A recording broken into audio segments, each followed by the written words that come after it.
Hey, everybody, welcome back to the Bible Tidbits YouTube channel. Glad you joined us today for the last update in my journey to learn biblical Hebrew. We're going to do one more episode after this one that's kind of a series closer, I guess you could say. And I would say I'm relatively proficient at this point. I think there's still so much to learn, but when we're talking about a biblical language, we are talking about years and years of poring over it. I mean, I've spent multiple years learning Greek, and there's still passages I can't just flat out look at and understand. I have to reference materials, and I eventually want to get to the point in Greek and Hebrew where I could just open up my Greek and Hebrew Bibles and just read. But that's years and years of work. And for Hebrew, I'm getting to the point where I can read, I can kind of figure out what's going on decently. I can use my tools to quickly figure out any words I don't know and get into that. You can see behind me there my flashcard stack, still huge. That's actually not all of them, and we'll talk about why that's not all of them here in just a second. Um, but I'm learning. I feel pretty confident in the language. Still so much to learn though. But I could see it, and I'm not just completely confused. You know, whenever you don't know Hebrew and you're looking at it, you see it and you're like, I can't even make sense of what I'm looking at.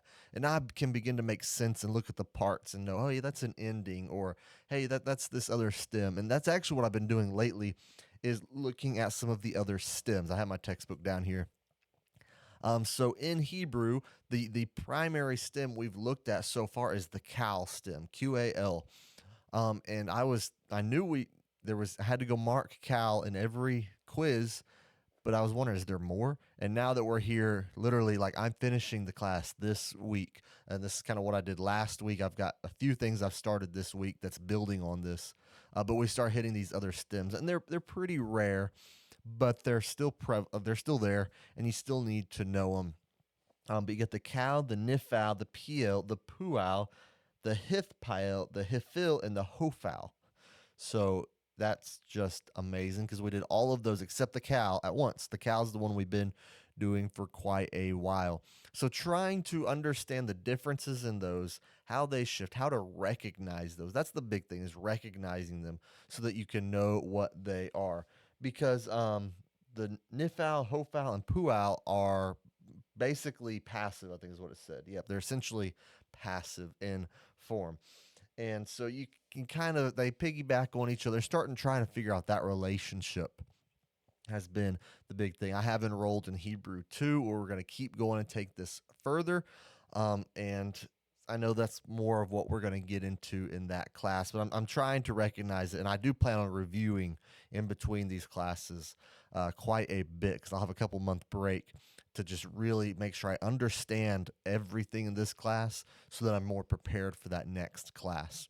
But one thing I have done recently to change my study method, and this is something I wish I would have thought of this sooner. It makes so much sense. But a lot of my tests and a lot of my quizzes are coming from the homework assignments. And the exams, particularly, are cumulative over a couple week period. So about 3 chapters typically per exam. And it's a lot of the homework, it's the vocab from that section, and they're building, of course, because you're constantly building on when you're doing a language. But what I have done recently that has been very helpful is I have some filing cabinets over here, and whenever I finish a homework assignment, I turn it in and I just put it away in my file. Well, what I've started doing is I've been putting them in a pile on my desk. I actually have right here, I have chapters 19 and 20, and I'm about to put chapter 21 onto that pile, hopefully today or tomorrow. And what that's doing is I have all my homework assignments, and the next exam that I will take, the final exam actually, is chapters 19, 20, and 21. So by putting them over there instead of just filing away, I'm getting them out, reviewing them. And so I'll review the whole exam section. And like I said earlier, that's not all my flashcards. That's the ones I've completed. Well, I've been taking my flashcards and keeping separate those 3 chapters that the next exam is over.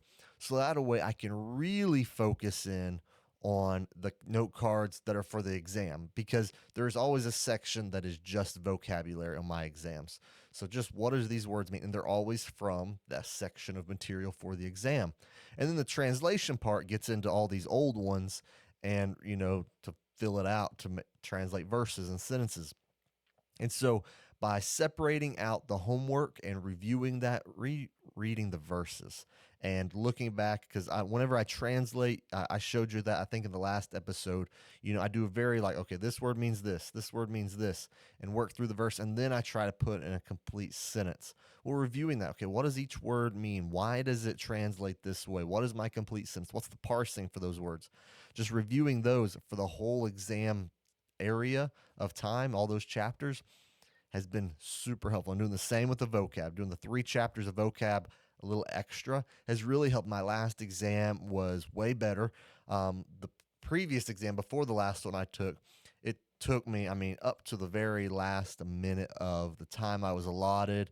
I was stressing. It was tough, and I was trying to remember, and I did decent on it. I did pretty good on it, but it was so hard. I was trying to recall so much. Well, this allows me to focus in my study just a little bit more precise into what we are covering at that moment, but also doing that's helping me get deeper, because I was kind of just looking through a little bit of everything, a little bit more attention to the last 3 chapters before an exam.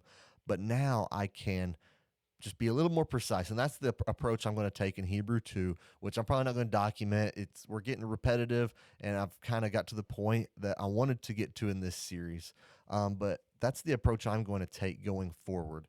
Is I need to separate out these workbook exercises and really, really, really focus in on that area of material. Because when I focus in on it, there's less need to study it once I moved on, because I got it really well at that moment. I think that's what I've missed out on for a lot of this semester. That's really hurt me, and it's really kind of made studying difficult. But I'm starting to kind of get the groove right here as I finish the class. So I think that's usually how it goes. You really start to feel like you know how to handle the class right at the end. So I've got the vocab separate, but still back reviewing. I still pull out those old homework exercises, flip through a few things. A lot of it, though, on the back reviewing of the chapters is helpful just to go to my textbook and to look at what it is saying and just kind of glance through it, check out the charts, those kinds of things. Be, a constant state of review of the old vocab, and then really focused on the workbook exercises for the current chapters in the textbook, and then the current vocab. Just really focus in. So that focusing has helped me to just hone in on what I am doing right now in this moment in the class. And it's been helpful. I will say, kind of here at the end, Hebrew's been a lot tougher, but I'm finally starting to figure out the best study practices. Another thing we've recently done is numbers. So that was kind of an interesting one, is learning the number system for Hebrew. And it's a little bit different, but he taught us kind of a basic list, like 1 through 9, 11 through 14, and then 20, 30, 40. And you can kind of see the patterns and start to pick it out. So still need to keep working on that, because there's going to be numbers I can't get. Funny story as we kind of wrap up this episode, but I was on a quiz I took yesterday, actually, and we were looking at numbers, and he was having us do math problems with the number written out in Hebrew. And there was like some addition problems. I didn't realize that the last one was subtraction, and I had the numbers right, but I didn't look at the math symbol. So I missed a question because of math on that, and I with the Hebrew correct. So I thought that was kind of funny. Kind of stinks, but it's whatever. I still did good enough that I'm not going to complain on the quiz. So anyway, that's the latest update, how I've changed my study methods. We're going to do one more episode as a final wrap up as I finish the end of the class. Just thinking big picture, what I would recommend if you were taking the class, kind of what I've learned, and maybe we'll open up some Hebrew and kind of play around with it a little bit with this newfound knowledge that I've had over the last. It's a 16-week class. I've probably stretched it out to 18 weeks because I worked ahead. When you work ahead, when something's difficult or life gets busy, just don't worry about it. And you can take a week off, or not ever take a week off, but work a little slower that week. So, been a fun journey. I will see you on that final wrap up episode of my journey to learning biblical Hebrew, the unfiltered truth, because I'm not filtering any of it for you guys. So, I hope to see y'all there.